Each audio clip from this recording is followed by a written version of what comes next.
Team Cavalière Sensible, trop contente de vous retrouver pour ce nouvel épisode de podcast. Oui, je sais, vous allez me dire, ça fait longtemps que j'en avais pas sorti, et c'est vrai, ça fait au moins 2 mois, mais c'était pour la bonne cause, puisque j'étais en plein lancement de la formation que j'ai créée qui s'appelle Queen à cheval. Et cette formation, elle est totalement pour toi si tu manques de confiance en toi lorsque tu es à cheval, que tu te laisses parasiter par le jugement des autres, que tu te laisses parasiter aussi par ton propre jugement d'ailleurs, que tu as du mal à voir tes progrès, à voir ta progression.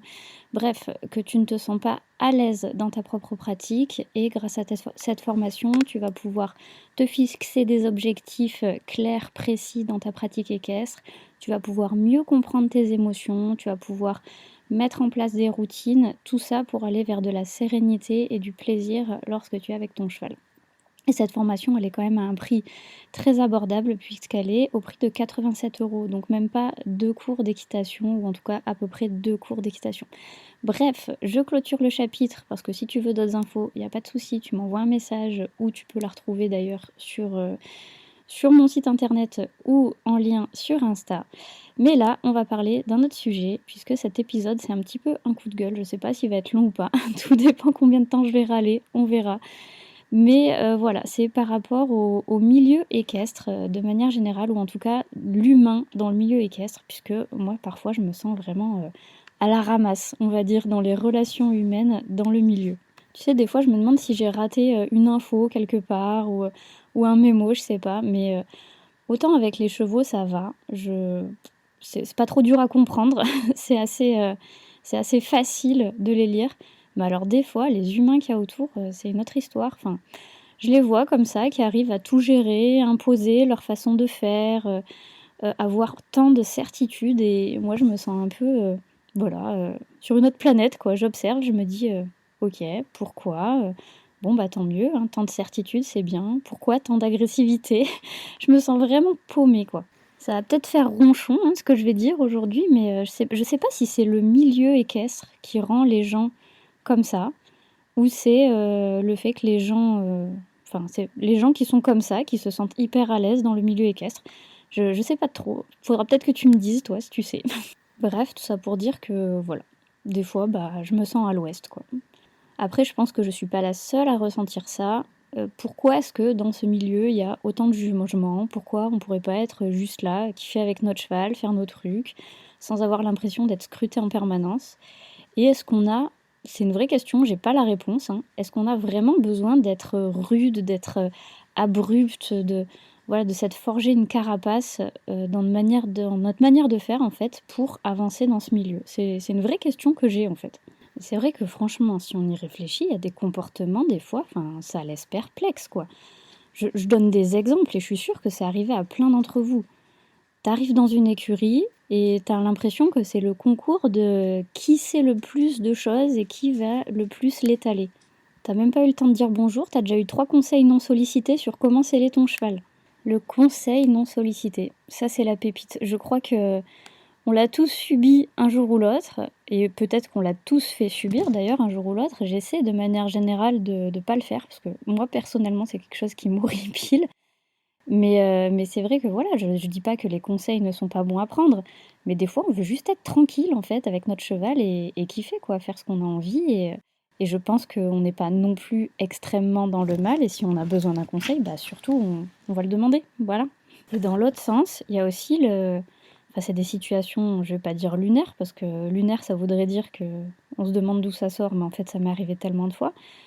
Mais le fait de poser une question et qu'on te regarde ou qu'on te réponde comme si «Oh, quoi? Tu sais pas ça? Mais tu devrais savoir ça». Ce côté, dans le jugement de «Ah bon? Si tu sais pas, ben, t'es nul, quoi». Et je vais sortir d'ailleurs des exemples ultra concrets qui, moi, m'avaient alors ça peut paraître, on va se dire: «Oh là là, elle exagère, c'est rien du tout», mais moi ça m'avait choquée dans le sens où ça m'avait perturbée dans ma progression. C'est, avec des coachs en fait, quand j'étais en pleine formation de BPGEPS où on m'avait dit, «Ah ben, si t'es pas capable de sauter tel obstacle avec, telle jument, bah, tu rien à faire là».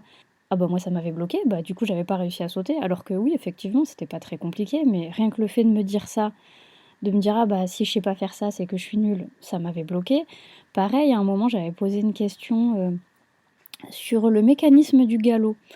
Et alors je sais plus si j'étais déjà diplômée ou pas diplômée, mais Bref, c'était un moniteur, spécialisé en dressage qui m'avait fait comprendre que, si j'étais pas capable de savoir ça sur ce mécanisme du galop, sur le mécanisme du galop du cheval, bah, je méritais pas d'être diplômée et en fait, je te demandais pas un jugement de valeur, quoi, je te demandais juste de répondre à ma question. Enfin, c'est plutôt bien, en fait, que je me renseigne.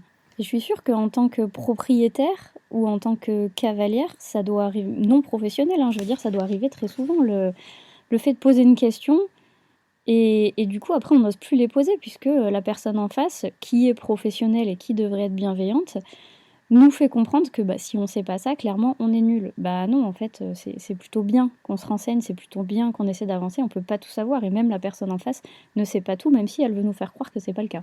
Et je crois qu'il y a un truc qui est assez, marquant dans le milieu équestre, mais bon, je pense qu'en fait que c'est marquant dans tous les milieux professionnels à partir du moment où la personne en face sait quelque chose.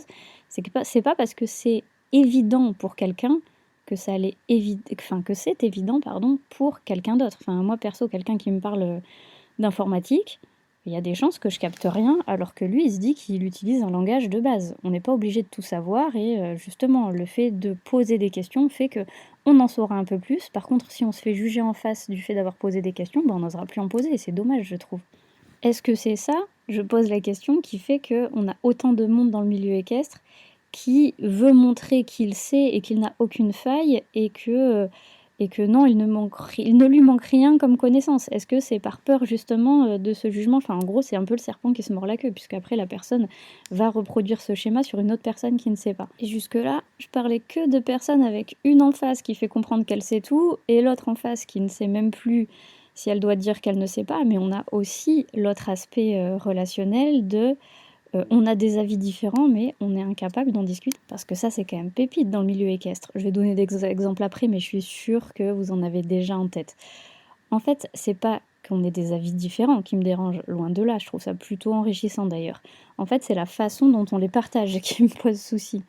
On dirait qu'on est toujours dans la surenchère, dans le fait de prouver quelque chose, de prouver qu'on sait, de prouver que nous, on est meilleurs pour le cheval, alors qu'on est tous là pour le cheval. Il y a personne qui se lève le matin en se disant moi j'ai décidé que j'allais être une vraie pourriture avec mon cheval et que j'allais faire que des trucs pour qu'il soit mal. Je pense qu'on peut exprimer son point de vue sans pour autant dénigrer ce que l'autre fait. On veut toujours convaincre. Alors je sais plus du tout où est-ce que j'avais entendu ça et je veux pas dire de bêtises, mais quelqu'un disait, je crois que sur les réseaux sociaux que j'avais vu ça, peut-être un psychologue, enfin bon bref, je veux pas m'étaler dessus, j'en suis vraiment pas sûre.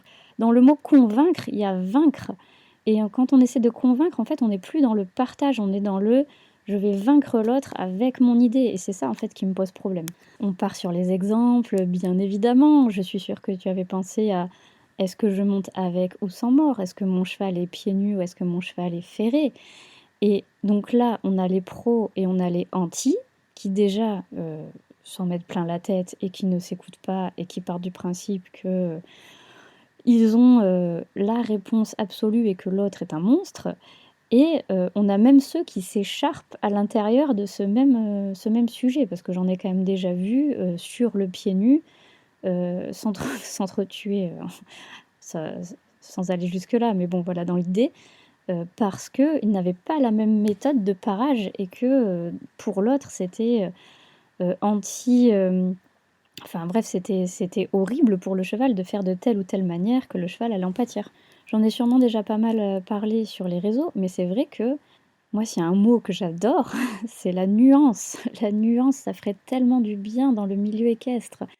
Et là, je vais peut-être me faire des ennemis, mais je ne suis pas pour ou contre le mort, je ne suis pas pour ou contre le pied nu, en fait. Je suis pour le fait de s'adapter à son cheval et d'essayer de faire au mieux avec la logistique qu'on a, puisque bah, parfois on est aussi restreint par la logistique qu'on peut mettre en place pour notre cheval, hein, que ce soit ses conditions de vie, même si on essaie de faire au mieux, comme je disais, personne ne se lève le matin en disant moi je vais offrir des conditions de vie pourries à mon cheval.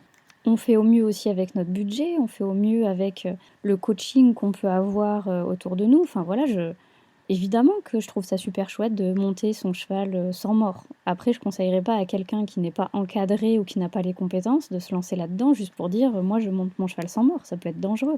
Donc oui, juste voilà la nuance et oui, on peut en discuter et oui, on peut avoir des avis et des expériences différentes et on peut les partager et l'autre en fera ce qu'il veut en fait. La personne en face fera ce qu'il veut de cette information.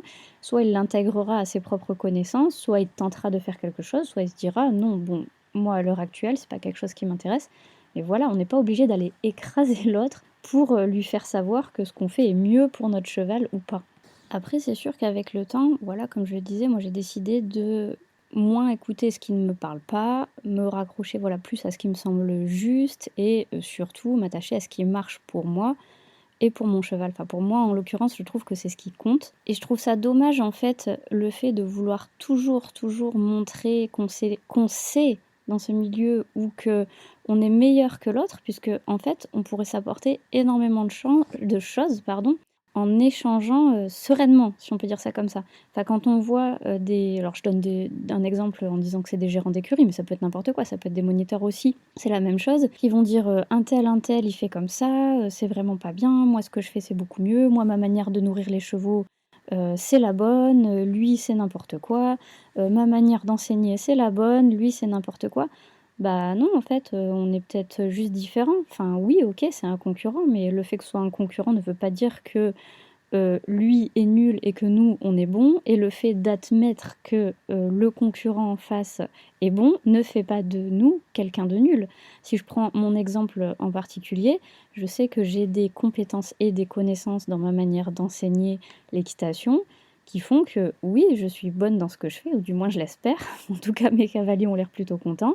Mais je sais qu'il y a d'autres moniteurs d'équitation qui sont extrêmement bons et je ne me sens pas moins compétente et moins légitime dans mon domaine du fait que ces autres moniteurs soient bons aussi parce qu'ils ont d'autres compétences, peut-être plus sur de la biomécanique équine, peut-être plus sur de la technicité à l'obstacle. Voilà, ils ont leur spécificité à eux et je trouve ça intéressant aussi de le partager avec eux et d'en discuter avec eux pour approfondir moi-même mes connaissances et moi leur apporter mes propres connaissances aussi. Donc là, c'était un exemple plus orienté sur l'aspect pédagogique à cheval, mais voilà, en tant que gérant d'écurie ou en tant que cavalier pro, il y a plein de choses qu'on peut apprendre des autres.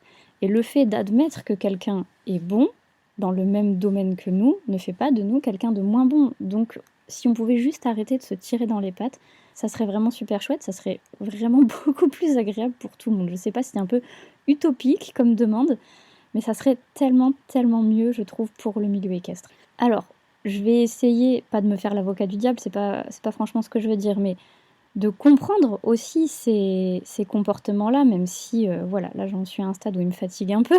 Mais je me dis que toutes ces personnes qui sont dans le jugement, qui sont parfois même dans l'agressivité, en fait, ils se renvoient ou ils nous renvoient leurs propres insécurités. C'est le fait que peut-être cette personne n'est pas totalement en confiance dans ce qu'elle fait, peut-être qu'elle se sent menacée. Voilà, c'est leur insécurité qu'elle projette sur les autres. Mais bon, voilà, on gagnerait à tous se soutenir un petit peu plus, même si voilà, je comprends qu'on puisse être amené à ce type de comportement. Malgré tout, je trouverais ça agréable que ça change. Bon, comme je le disais, c'est peut-être pas l'épisode de podcast le plus constructif et qui apporte le plus de choses que je vous propose aujourd'hui. Voilà, j'avais juste envie de pousser mon petit coup de gueule, envie de râler. Et puis voilà, des fois ça fait du bien aussi. On peut aller vers quelque chose de plus positif dans le milieu équestre pour les chevaux, mais si on peut aller aussi dans quelque chose de plus positif dans les relations humaines dans le milieu équestre, bah moi ça me ferait clairement du bien. Donc voilà, si toi aussi t'as l'impression des fois de rien comprendre aux humains dans le monde du cheval, bah rassure-toi, au moins on est deux et puis voilà, ça fait du bien de le dire. Allez, suite à cet épisode, je vais ouvrir un petit bureau des plaintes sur Insta, je vais faire un post comme ça, si toi aussi t'as envie de râler, t'auras un endroit pour le faire. Cavalière sensible, je vous souhaite une bonne journée. On se retrouve bientôt ici ou sur les réseaux ou même en présentiel pour faire court, il n'y a pas de souci, vous savez où je suis.